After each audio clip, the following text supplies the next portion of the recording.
Commentaire de saint Thomas d'Aquin sur l'Épître aux Romains, chapitre 14, versets 1 à 13.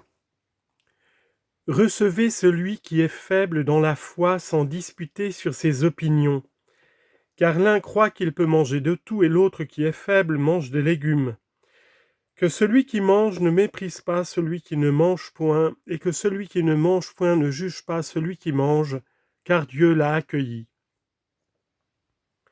Qui es-tu pour juger le serviteur d'autrui? C'est pour son maître qu'il tombe et qu'il demeure debout, mais il demeurera ferme car Dieu est puissant pour l'affermir. L'un met de la différence entre un jour et un jour, l'autre au contraire les juge tous semblables, que chacun abonde en son sens.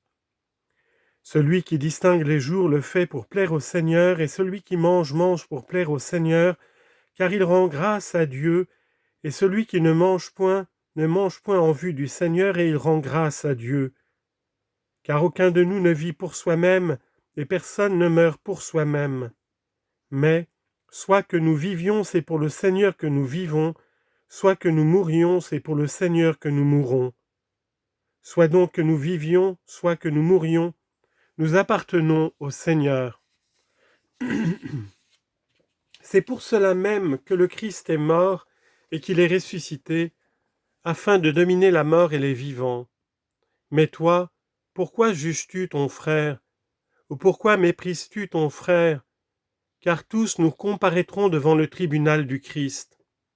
En effet, il est écrit, « Je vis, moi, dit le Seigneur, oui, tout genou fléchira devant moi et toute langue confessera Dieu. » Ainsi, chacun de nous rendra compte à Dieu pour soi. Ne nous jugeons donc plus mutuellement désormais. Commentaire de saint Thomas. L'apôtre, après avoir enseigné qu'on doit chercher à devenir parfait, montre ici comment les parfaits doivent se conduire à l'égard des gens imparfaits. Et d'abord il fait voir qu'ils ne doivent ni les scandaliser ni les juger. Ensuite qu'ils doivent les soulager, au chapitre 15 à ces mots au verset 1, « Nous devons donc, nous qui sommes plus forts ». Sur le premier de ces devoirs, il défend d'abord les jugements téméraires, et ensuite les scandales des faibles, à ces mots au verset 13, « Songez plutôt que vous ne devez pas être pour votre frère une pierre d'achoppement. » À l'égard des jugements téméraires, il donne d'abord un avertissement, puis il le développe à ces mots au verset 2, « Car l'un croit pouvoir », enfin il en donne la raison à ses autres au verset 3, « Car Dieu l'a accueilli ». Sur l'avertissement que donne saint Paul, il faut remarquer que, dans la primitive Église, quelques Juifs convertis au christianisme croyaient que l'on était tenu d'observer les prescriptions de la loi mosaïque simultanément avec celles de l'Évangile, ainsi qu'on le voit en Romains 15.1. Ainsi qu'on le voit au chapitre 15, verset 1 des Actes des Apôtres. Ces fidèles, l'apôtre les appelle faibles dans la foi, comme ne croyant pas encore parfaitement que la foi de Jésus suffit pour le salut. Il appelle parfaits au contraire ou fermes dans la foi ceux qui croyaient qu'il fallait garder la foi de Jésus en laissant de côté les observances légales. Or à Rome, il se trouvait des fidèles de l'une et l'autre opinion. Saint Paul s'adresse donc aux parfaits dans la foi en disant « Il a été dit que vous devez vous revêtir de Jésus-Christ. » Recevez donc, c'est-à-dire unissez-vous par l'affection de la charité pour supporter celui qui est faible dans la foi, ainsi qu'il a été expliqué. On peut entendre dans ce sens ce qu'on lit en Sagesse 9.15, « Un homme infirme et de peu de jours, trop faible pour comprendre les jugements de Dieu et les lois. » Romains 15.7, « Accueillez-vous les uns les autres, comme le Christ vous a accueillis. » Et encore Ecclésiastique 29.12, « À cause du commandement, assistez le pauvre. » Et cela sans disputer sur ses opinions, à savoir parce que l'un pense d'une manière, l'autre d'une autre, ceux-ci observant les cérémonies légales et regardant comme transgresseurs ceux qui ne les observaient pas, ceux-là au contraire ne les observant pas et méprisant comme ignorants et abusés ceux qui les observaient. Confère Romains 2.15, « leurs différentes pensées, tantôt les accusant, tantôt les défendant. Lorsqu'il ajoute au verset 2 « Car l'un croit pouvoir », l'apôtre développe ce qui précède. Il fait voir quels sont les infirmes dans la foi, puis comment il faut éviter les vaines disputes, à ces mots, verset 3, que celui qui mange. Sur le premier de ces points, il faut remarquer qu'au nombre des observances légales était compris le discernement des aliments, car certains aliments étaient défendus par la loi, comme on le voit au chapitre 11 du Lévitique, et chaque jour il fallait appliquer ou n'appliquer pas cette observance. Voilà pourquoi l'apôtre le rappelle spécialement en disant au verset 2 « Car parmi vous, l'un, à savoir celui qui est parfait dans la foi, croit qu'il peut manger de tout sans faire aucun mal, par la raison qu'il ne se croit pas astreint aux observances légales. » Confère Matthieu 15, 11, « Ce n'est pas ce qui entre dans la bouche qui souille l'homme. » Et encore 1 Timothée 4, 4, « Tout ce que Dieu a créé est bon, et l'on ne doit rien rejeter de ce qui se mange avec action de grâce. » Que si, dans la loi ancienne, certains aliments étaient défendus, ce n'est point qu'ils fussent de leur nature immonde, car de même que dans le langage, cette expression insensée indique quelques défauts, bien qu'en elle-même cette expression soit bonne, ainsi dans les choses, tel animal est bon par sa nature, qui par sa signification est mauvais. Par exemple, le porc, qui rappelle quelque chose d'immonde. Voilà pourquoi dans les temps anciens, l'usage de cette chair fut interdit, afin de marquer par l'obligation de s'en abstenir qu'il fallait éviter toute impureté. Car toute la vie de ce peuple était une figure, comme le remarquait saint Augustin dans son traité contre Faust au livre 6, chapitre 2. Mais à la venue de Jésus, qui est la vérité, les figures cessèrent. Saint Paul ajoute « Pour celui qui est faible », et l'autre qui est faible mange des légumes, comme s'il disait qu'il fasse usage des aliments dans lesquels ne se rencontre pas quelque chose d'immonde défendu par la loi. Car dans chaque espèce d'animaux, par exemple parmi ceux qui vivent sur la terre, dans les airs ou dans les eaux, certaines espèces étaient permises et d'autres défendues. Mais dans les légumes et dans les fruits, rien n'était interdit, ainsi qu'on le voit au chapitre 11, versets 1 à 47 du Lévitique. Il peut y avoir de ceci deux raisons. La première, c'est que les produits de la terre furent, dès le commencement, abandonnés à l'homme pour s'en nourrir, suivant ce passage de la Genèse 1, 29. « Je vous ai donné toutes les plantes répandues sur la surface de la terre, et portant leurs semences, et tous les arbres qui ont leurs germes en eux-mêmes, pour servir à votre nourriture. » Mais on lit que ce ne fut qu'après le déluge seulement que l'usage de la chair des animaux fut accordé à l'homme pour la première fois. De là il est dit au livre de la Genèse 9, 3, « Je vous ai abandonné toutes choses, à savoir les différentes espèces d'animaux, comme les herbes et les plantes de la campagne. » La seconde raison, c'est que la première défense de s'abstenir de certaines productions de la terre ayant été violées par l'homme dans le paradis terrestre, comme il est rapporté au chapitre 3, verset 6 de la Genèse, c'était un motif de ne pas réitérer la même défense. Mais les observances légales ayant cessé au moment de la mort de Jésus, ne semble-t-il pas qu'il y ait quelque inconvenance de la part de l'apôtre à permettre aux faibles dans la foi de s'abstenir des aliments défendus par la loi, ce que maintenant l'Église ne souffre point? Il faut distinguer avec saint Augustin, dans sa lettre 19, trois époques quant aux prescriptions légales. La première, c'est le temps qui précède la mort de Jésus, où ces prescriptions avaient leur force et étaient encore vivantes. La seconde époque est celle qui s'est écoulée depuis la mort de Jésus jusqu'à la promulgation de l'Évangile. Pendant cette époque, les prescriptions légales étaient frappées de mort. Personne n'y était tenu, et ces observances ne pouvaient profiter à personne. Toutefois, elles ne donnaient point encore la mort, car les Juifs convertis à Jésus pouvaient les observer sans péché. C'est de ce temps que parle saint Paul.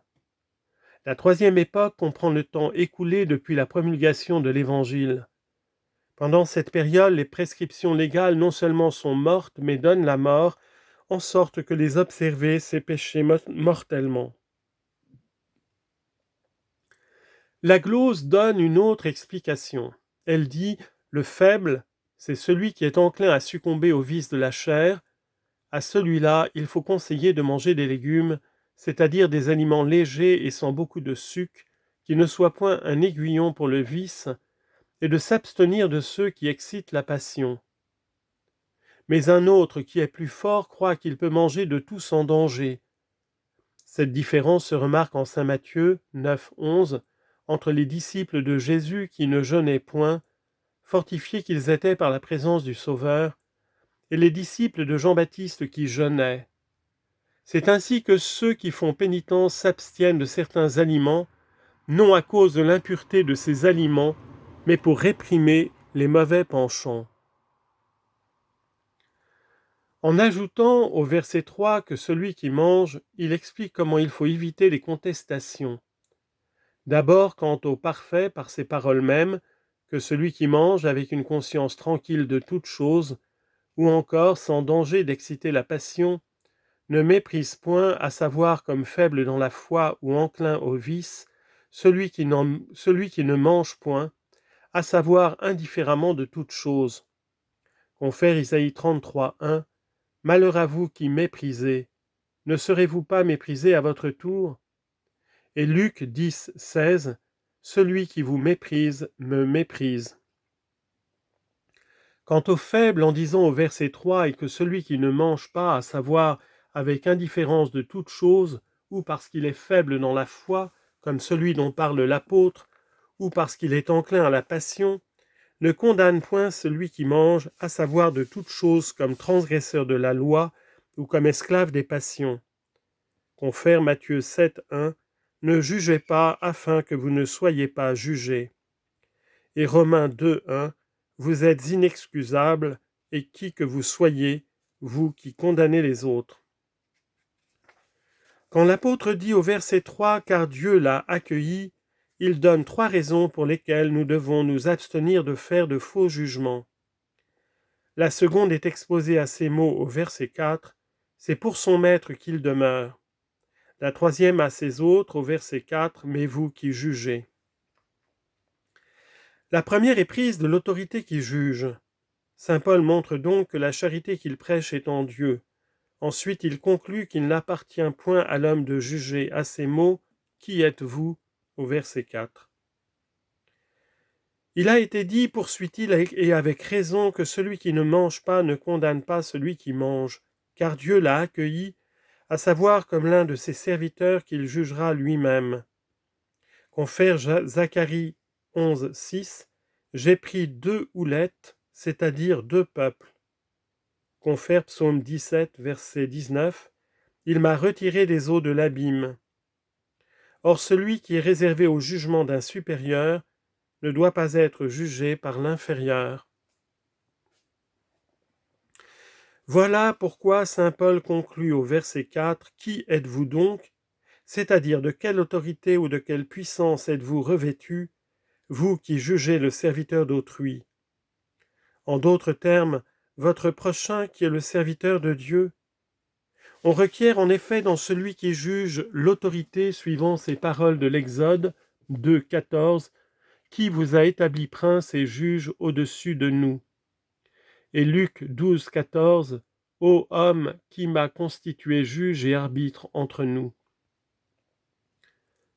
Mais ne suivrait-il pas de cette raison que le jugement d'un homme par un autre homme serait illicite ? Il faut répondre que le jugement de l'homme est licite en tant qu'il est exercé en vertu de l'autorité accordée par Dieu.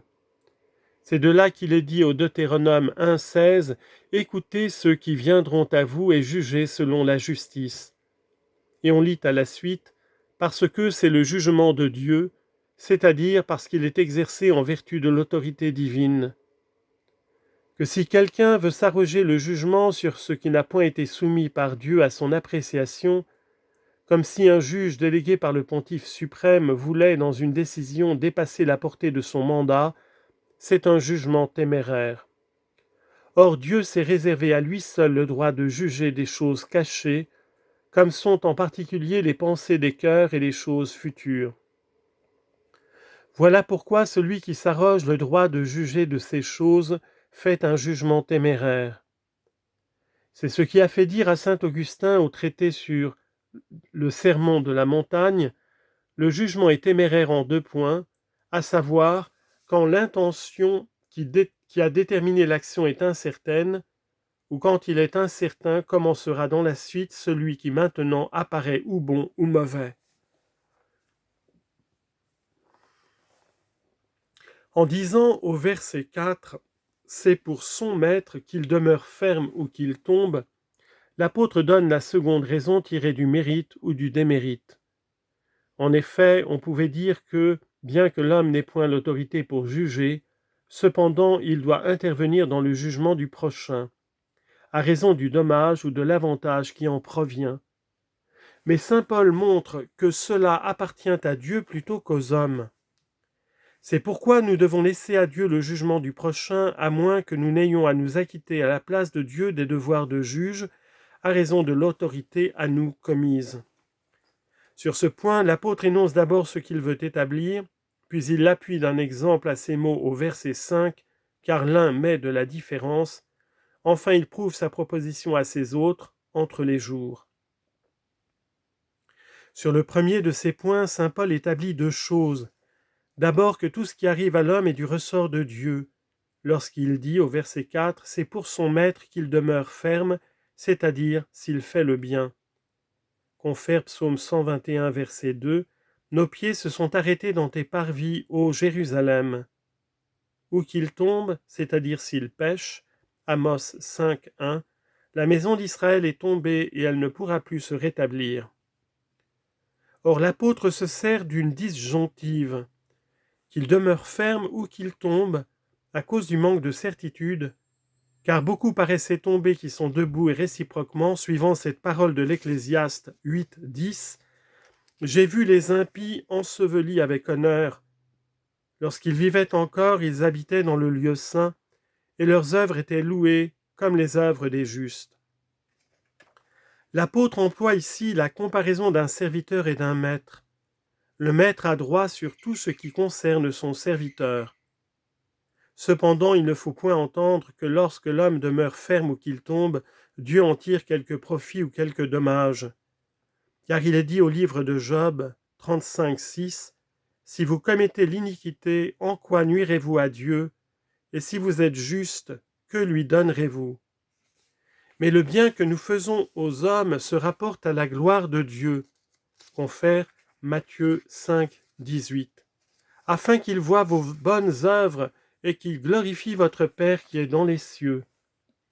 Mais lorsque nous tombons par le péché, nous donnons aux hommes une occasion de blasphémer contre Dieu. Confère Romains 2, 24. Vous êtes cause que le nom de Dieu est blasphémé par les gentils.